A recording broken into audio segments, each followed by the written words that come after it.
नमस्कार, news room live देख रहे हैं आप। आपके साथ मैं हूं शिप्रा झा। बुलेटिन की शुरुआत करेंगे इस वक्त की बड़ी खबर के साथ और बड़ी खबर बगहा से है, जहां पर एक व्यक्ति की संदिग्ध स्थिति में मौत हो गई है। व्यक्ति का नाम हरी लाल बताया जा रहा है, जिसकी मौत के बाद से पूरे इलाके में सनसनी फैल गई है।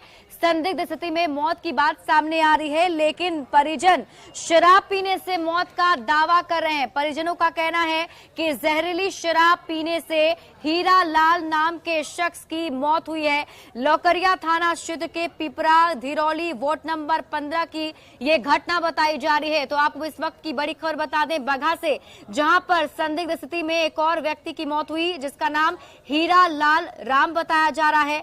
परिजन कह रहे हैं कि शराब पीने से मौत हुई है। हालांकि प्रशासन की टीम की तरफ से अभी तक इसकी पुष्टि नहीं की गई है। संदिग्ध मौत का मामला माना जा रहा है, लेकिन आप देखिए छपरा में जहरीली शराब कांड होने के बाद लगातार पुलिस प्रशासन की टीम शराब के खिलाफ अभियान चला रही है, जहरीली शराब पकड़ रही है, लोगों को पकड़ रही है। लेकिन इसी बीच ये बड़ी खबर बगहा से सामने आई है, जहां शराब पीने से मौत की आशंका जताई जा रही है। परिजनों ने साफ तौर पर दावा किया है कि शराब पीने से ही हीरा लाल की मौत हुई है। तो इस वक्त की बड़ी खबर आपको बगहा से बता रहे हैं, जहां पर देखिए शराबबंदी वाले बिहार में अभी भी शराब की बिक्री हो रही है। लगातार पुलिस प्रशासन की टीम कार्रवाई जरूर कर रही है। ड्रोन के जरिए इलाकों को चिन्हित करके उन इलाकों पर पहुंचकर कार्रवाई की जा रही है। शराब माफियाओं को पकड़ा जा रहा है, शराब भट्टियों को ध्वस्त किया जा रहा है, लेकिन फिर भी ये चेन तोड़ने का नाम नहीं ले रहा है, ये चेन टूट नहीं रहा है। अभी भी लोगों तक जहरीली शराब पहुंच रही है। और बगहा से ये बड़ी खबर आपको बता रहे हैं, जहां पर एक व्यक्ति की संदिग्ध स्थिति में मौत हुई।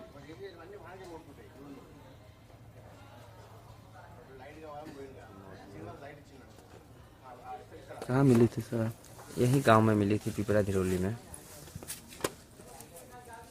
यहाँ शराब बनती है, बिकती है? शराब यहाँ बहुत भारी मात्रा में बनती है। कैसे आपको जानकारी मिली? कब पिए थे शराब? प्रतिदिन लोग यहाँ पर पीता है, तो जानकारी इसमें का लेने की बात है। क्या चाहते हैं हम लोग चाहते हैं कि शराब बंदी है तो बंद कर दिया जाए।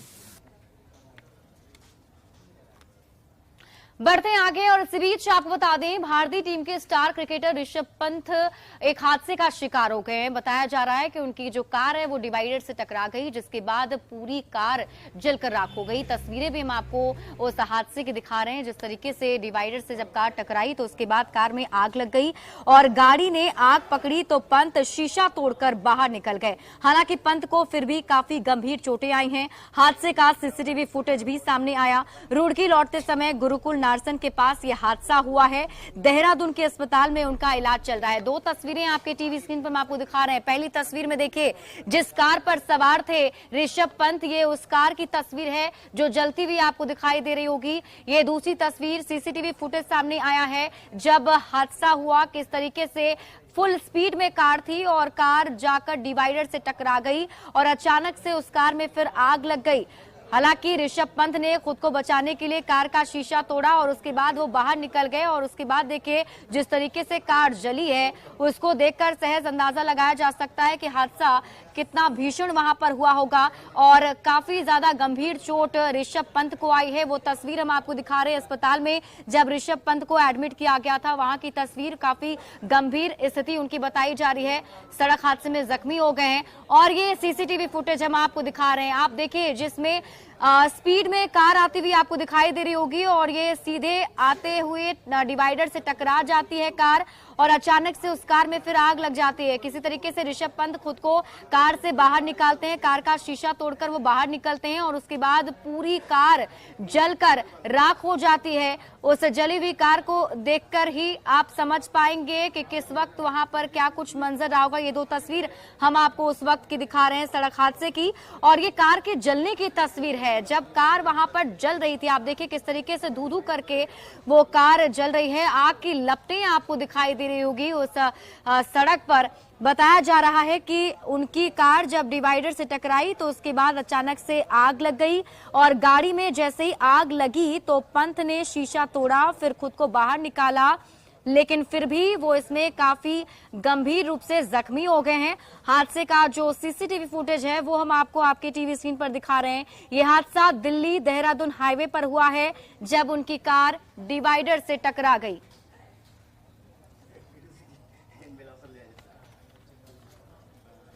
और आज नगर निकाय चुनाव के दूसरे चरण की मतगणना हो रही है। सुबह से ही मतगणना की प्रक्रिया चल रही है, जिसको लेकर कड़े सुरक्षा इंतजाम के बीच मतगणना की प्रक्रिया चल रही है। आज ये फैसला होना है कौन मेयर बनने वाला है, कौन डिप्टी मेयर बनने वाला है। आज इस सवाल का जवाब मिल जाएगा। पटना के एन कॉलेज में नगर निकाय चुनाव के दूसरे चरण के लिए वोटों की गिनती जारी है। बड़ी संख्या में समर्थकों की भीड़ जुट गई है और इस बार ओसीआर टेक्नोलॉजी के माध्यम से वोटों की गिनती की जा रही है, जिससे कि कैंडिडेट कहीं से भी स्ट्रांग रूम की तस्वीर देख सकते हैं। मेयर, डिप्टी मेयर और पार्षद के लिए अलग अलग काउंटिंग की व्यवस्था की गई। पटना नगर निगम में 32 प्रत्याशी मेयर पद के लिए चुनाव लड़े हैं। मतगणना केंद्र के बाहर और अंदर बड़ी संख्या में सुरक्षा कर्मियों की तैनाती कर दी गई है।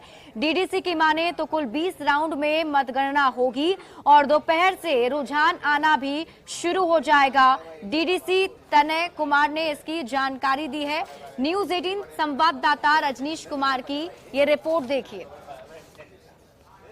पटना के एएन कॉलेज में नगर निकाय चुनाव का काउंटिंग जारी है और लगातार जो अधिकारी हैं खुद मॉनिटरिंग कर रहे हैं। इस वक्त पटना के डीडीसी हमारे साथ हैं।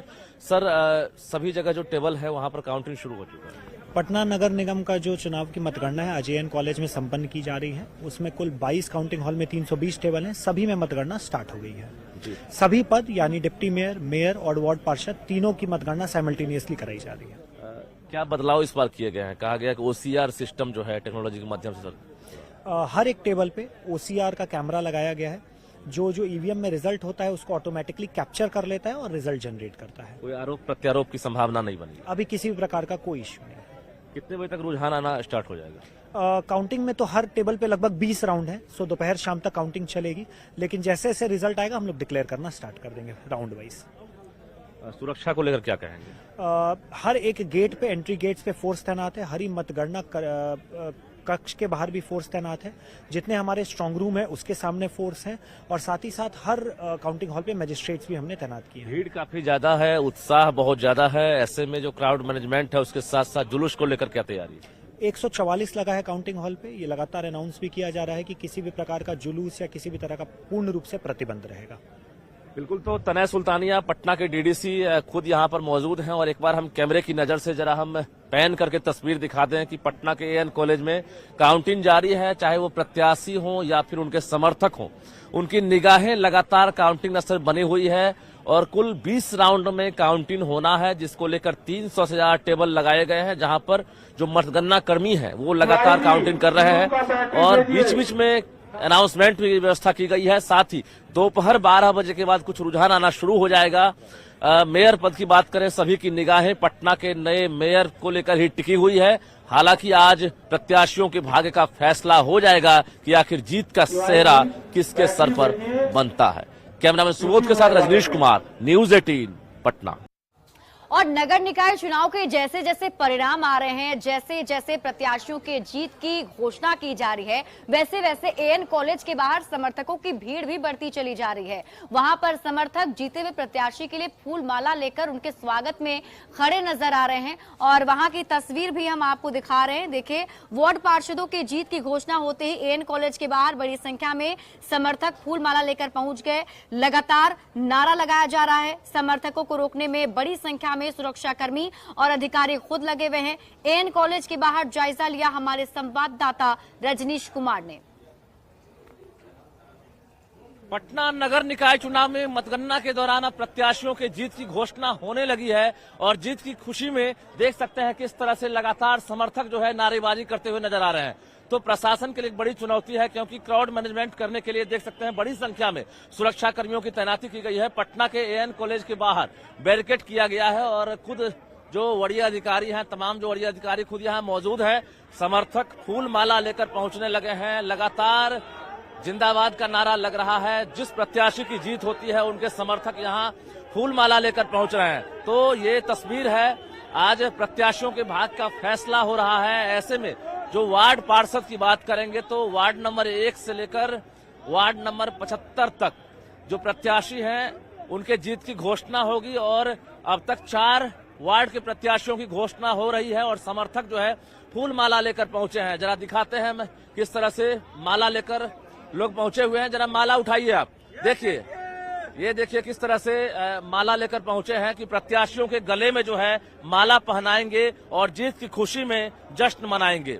तो राजधानी पटना की ये तस्वीर है, सुबह का वक्त है और पटना के बोरिंग रोड चौराहा पर चारों तरफ छावनी में तब्दील है कि किसी प्रकार की कोई अप्रिय घटना नहीं हो।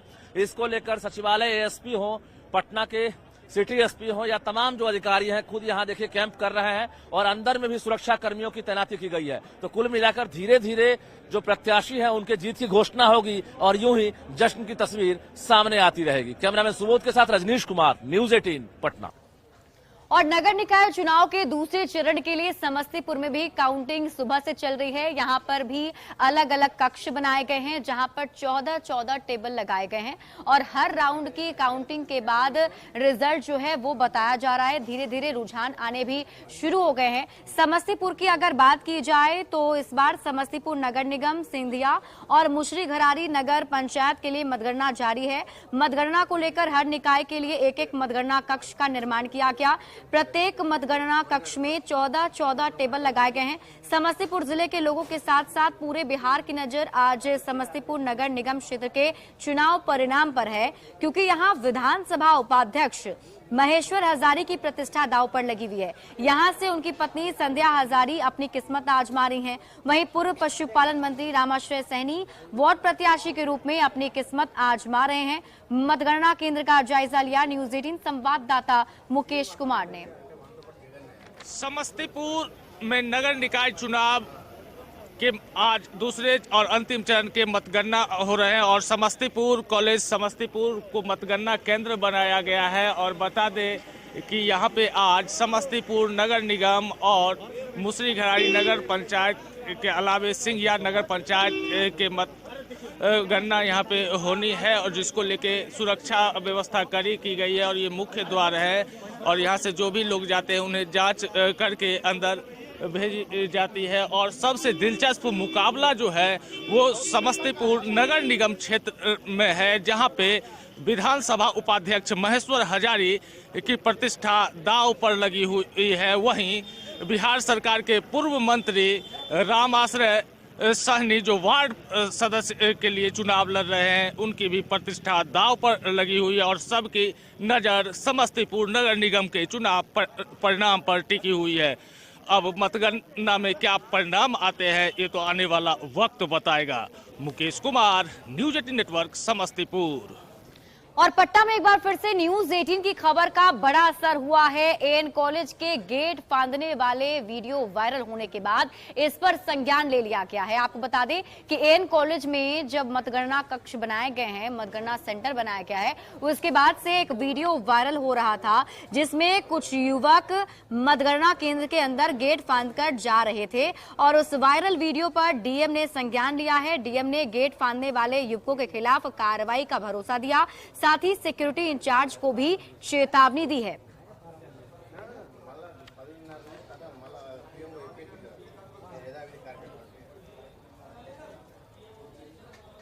और ये वायरल वीडियो हम आपको दिखा रहे हैं, देखिए यही वो वायरल वीडियो है जिसे प्रमुखता से न्यूज 18 ने दिखाया। यहाँ पर एएन कॉलेज में मतगणना सेंटर बनाया गया है और ये युवक देखिए किस तरीके से गेट को फांद करके अंदर जाने की कोशिश कर रहा है और कई सारे युवक एक एक करके इस तरीके से अंदर चले गए, जिसके बाद ये वीडियो वायरल हुआ और उस वीडियो को न्यूज 18 ने सबसे पहले दिखाया, जिस पर अब डीएम ने संज्ञान लिया है। डीएम की तरफ से कार्रवाई का निर्देश दे दिया गया है। और नए साल के जश्न की तैयारी में शराब तस्कर भी जुटे हुए हैं। अभी भी शराब की सप्लाई की जा रही है और इसी कड़ी में पुलिस ने बड़ी सफलता हासिल की है। पुलिस की टीम ने एक ट्रक से भारी मात्रा में शराब जब्त की और इस शराब को नए साल में खपाने की तैयारी थी। जब्त शराब की कीमत करीब 30 लाख रुपए बताई जा रही है। जब्त शराब को नए साल में खपाया जाना था और पुलिस ने ट्रक के ड्राइवर और खलासी को भी गिरफ्तार कर लिया है। गिरफ्तार ड्राइवर लाल डांगी बांगरोदा और खलासी राकेश उदयपुर का रहने वाला बताया जा रहा है।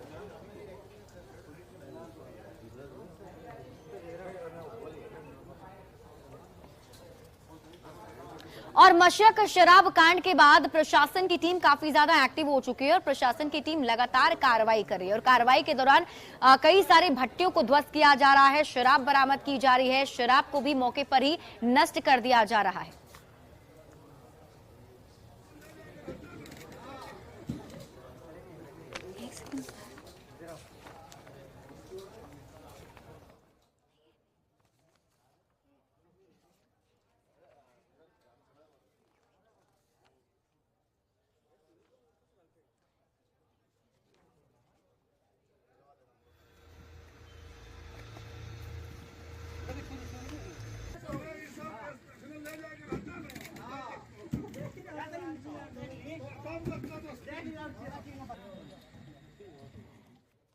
और अब आपको खबर बताते हैं राजधानी पटना से, जहां पर ट्रैफिक रूल का पालन नहीं किया जा रहा है। यहां पर तेज रफ्तार में गाड़ियां चलाई जा रही हैं। ट्रैफिक रूल को धता पर रखते हुए ये सभी लोग वहां पर ड्राइव कर रहे हैं, जिसको लेकर अब एक्शन की बात भी सामने आ रही है और इसीलिए अब ट्रैफिक नियमों को तोड़ने वाले आप संभल जाइए, क्योंकि उनकी गाड़ियों पर ट्रैफिक पुलिस नजर रख रही है और उनकी स्पीड भी नोट कर रही है। पटना की ट्रैफिक पुलिस हाईटेक मशीन से अब गाड़ियों की स्पीड नोट कर उन पर जुर्माना लगाने की तैयारी कर चुकी है। गंगा पाथवे पर पटना ट्रैफिक पुलिस ने विशेष अभियान चलाया, जहां 80 किलोमीटर प्रति घंटे की रफ्तार से बाइक और दूसरी गाड़ियों का परिचालन होना चाहिए था, लेकिन ज्यादातर गाड़ियों की रफ्तार तय गति सीमा से ज्यादा थी। जायजा लिया संवाददाता संजय कुमार ने। और अब आपको सीधे ले चलते हैं पीएम मोदी के कार्यक्रम में, जहां पर पीएम मोदी ने वंदे भारत ट्रेन को हरी झंडी दिखाई है। जैसा कि हमने आपको पहले बताया था कि आज जो शेड्यूल तैयार किए गए हैं पीएम मोदी के जो सरकारी कार्यक्रम है उसमें वो हिस्सा लेंगे, तो ये आप देख रहे हैं वंदे भारत ट्रेन को हरी झंडी दिखाई गई। प्रधानमंत्री नरेंद्र मोदी ने ये हरी झंडी दिखाई है। ये देखिए वंदे भारत ट्रेन आपकी टीवी स्क्रीन पर आपको दिखाई दे रहा होगा। ये ट्रेन काफी हाईटेक ट्रेन है और कई सारे सहूलियत इस ट्रेन में है। अत्याधुनिक सुविधाओं से लैस इस ट्रेन को आज हरी झंडी दिखाई गई। ये तस्वीर आप देख रहे हैं, वीडियो कॉन्फ्रेंसिंग के जरिए प्रधानमंत्री नरेंद्र मोदी ने हरी झंडी दिखाई है। ये दो तस्वीर आप अपने टीवी स्क्रीन पर देख रहे हैं, जिसमें ये देखिए वंदे भारत ट्रेन को हरी झंडी दिखाई गई। यहां से आज से शुभारंभ किया गया है इसका। पीएम मोदी ने वीडियो कॉन्फ्रेंसिंग के जरिए शुभारंभ किया है। आपको बता दें कि आज सुबह ही जब पीएम मोदी गांधीनगर पहुंचे तो वहां पर सबसे पहले वो अपनी मां के अंतिम संस्कार में शामिल हुए। वहां उन्होंने मुखाग्नि दी और उसके बाद से जो उनका सरकारी कार्यक्रम था जिसमें कोई बदलाव नहीं किया गया, उसी के तहत अब वो इसमें शामिल हुए। हमने आपको बताया था कि वीडियो कॉन्फ्रेंसिंग के जरिए आज सारे कामकाज किए जाने हैं, जिसमें राजभवन में पीएम मोदी मौजूद हैं और वहां से पीएम मोदी ने ये हरी झंडी वंदे भारत ट्रेन को दिखाई है। इस ट्रेन की काफी बहुत दिनों से इंतजार कहीं ना कहीं किया जा रहा था। इस ट्रेन के आ जाने से, अब शुभारंभ हो जाने से लोगों को काफी ज्यादा सहूलियत मिलेगी। अत्याधुनिक सुविधाओं से लैस है वंदे भारत ट्रेन, जिसमें लोगों को कई सारी सुविधाएं मिलेगी। अगर आप इस ट्रेन को देखेंगे तो आपको समझ में आएगा कि इसका जो स्ट्रक्चर है बिल्कुल मेट्रो की तरह दिखाई देता है और इसमें जिस तरीके से मेट्रो ट्रेन में आपने सेंसर वाले गेट देखे हैं, ठीक उसी प्रकार के गेट जो हैं वो वंदे भारत ट्रेन में भी हैं। तो कई सारी ऐसी सुविधाएं जो हैं इसमें हैं। हावड़ा से न्यू जलपाईगुड़ी जाने वाली ये ट्रेन है।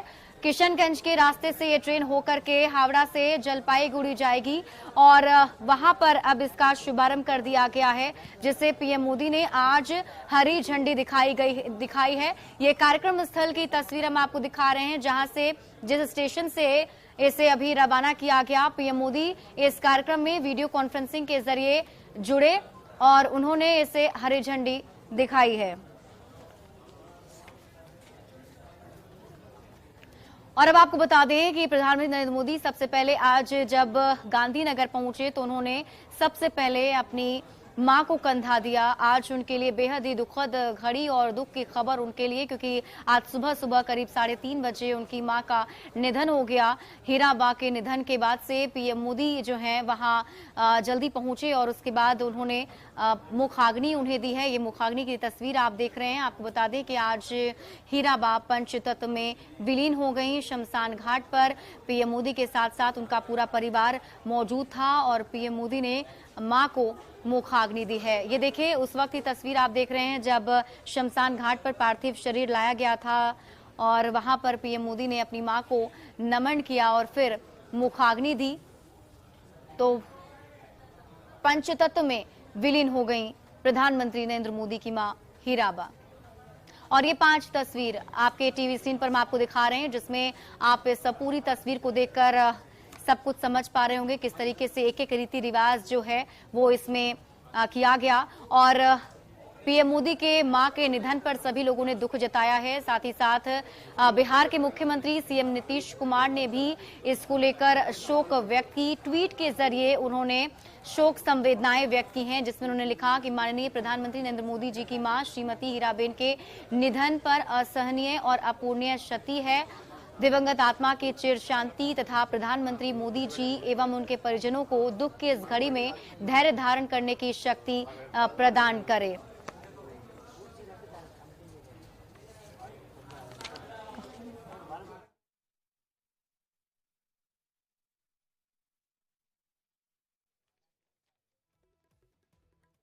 और इधर विभिन्न पार्टियों के नेताओं ने भी पीएम मोदी के मां के निधन पर दुख जताया है।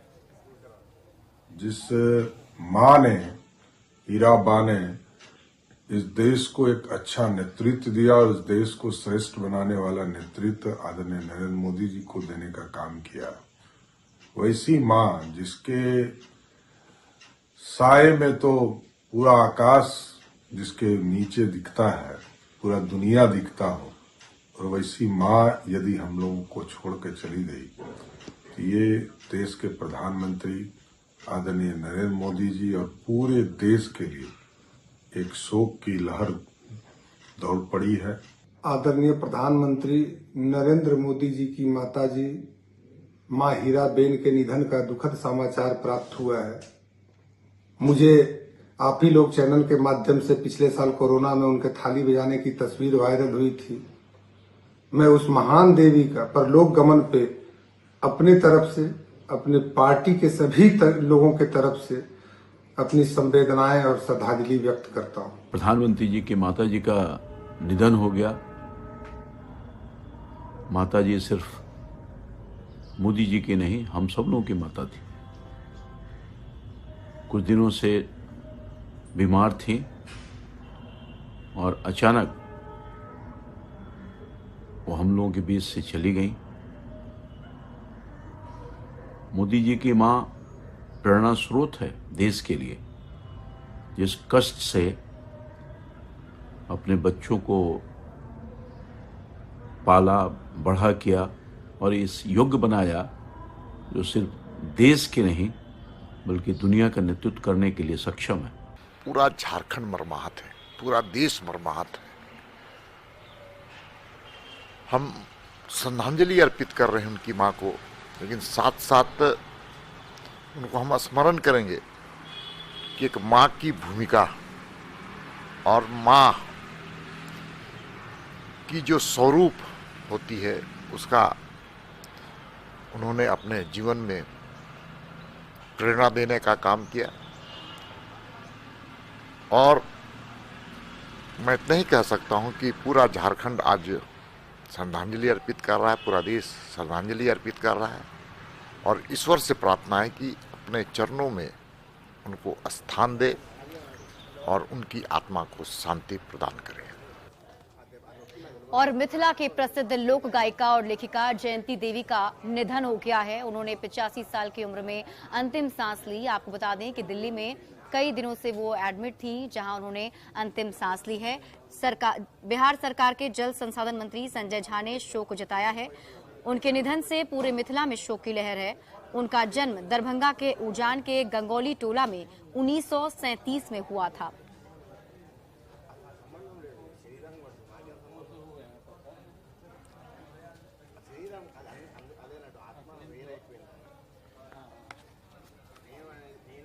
और रिलायंस इंडस्ट्रीज के चेयरमैन अंबानी के घर पर एक बार और खुशियां सामने आई हैं। इस बार उनके बेटे अनंत अंबानी का रोका हुआ है। जो तस्वीर आप देख रहे हैं इसमें नीता अंबानी के बेटे अनंत अंबानी का रोका राधिका मर्चेंट के साथ हुआ।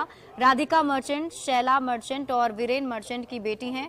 रोका समारोह राजस्थान के नाथ द्वार में श्रीनाथ जी मंदिर में परिवार के सदस्यों और दोस्तों की मौजूदगी में हुआ। अनंत अंबानी और राधिका मर्चेंट ने श्रीनाथ जी का आशीर्वाद लेने के लिए मंदिर में दिन बिताया और मंदिर के पारंपरिक राजभोग श्रृंगार समारोह में भी भाग लिया। अनंत ने यूएसए में ब्राउन यूनिवर्सिटी से अपनी पढ़ाई पूरी की है और उसके बाद से जियो प्लेटफॉर्म्स और रिलायंस रिटेल वेंचर्स के बोर्ड में सदस्य के रूप में रिलायंस उद्योग में सेवा की। वे वर्तमान में RIL के ऊर्जा कारोबार का नेतृत्व भी करते हैं। राधिका न्यूयॉर्क विश्वविद्यालय से स्नातक हैं और एनकोर हेल्थ केयर के बोर्ड में निदेशक के रूप में कार्य करती हैं।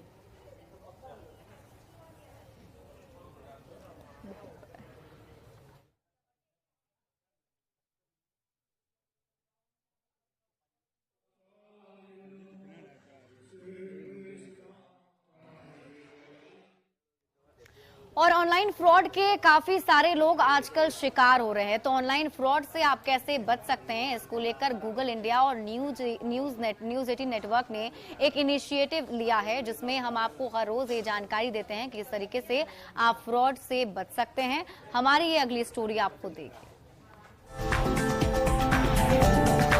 गूगल के साथ सुरक्षित रहिए न्यूज 18 नेटवर्क की साझेदारी में। त्योहारों के वक्त धोखाधड़ी करने वाले लोगों को लूटने के आसान मौके मिल जाते हैं। बेंगलोर की 40 वर्षीय पूजा ने ऑनलाइन मिठाई खरीदते वक्त अपने 80,000 रुपए गंवाए। दिवाली के लिए मुझे फ्रेंड्स को देने स्वीट्स ऑर्डर करने थे। एक नजदीक स्वीट शॉप का मैंने नंबर ढूंढा, नंबर मिला तो मैंने उनको कांटेक्ट किया। दुकान की जानकारी के साथ फोन नंबर पाकर और दुकानदार से खुद बात करके पूजा को उस पर विश्वास हो गया। उन्होंने बोला मुझे पूरा बिल अमाउंट उन्हें पे करने की जरूरत नहीं है, एडवांस काफी है। वो बोले लिंक भेजेंगे। थोड़ी देर बाद लिंक भेजा तो मैंने लिंक प्रेस करके 1000 पे किया बस। पर थोड़ी देर बाद मुझे मेरे बैंक से SMS आया कि 80,000 अकाउंट से डेबिट हुआ है। पूजा ने तुरंत अपना अकाउंट ब्लॉक करवा दिया और साइबर पुलिस के पास शिकायत दर्ज करवाई, जिन्होंने उनके अकाउंट से और 60,000 रुपए दूसरे खाते में ट्रांसफर होते हुए रोक लिए। वो लोग इतने कन्विंसिंग थे कि मैंने सोचा भी नहीं कि मुझे स्कैम करेंगे। हमें ऐसे फोन कॉल्स जो हमें ऑनलाइन अनाधिकृत ट्रांजैक्शन करने के लिए कहते हैं, उनसे बहुत सावधान रहने की जरूरत है।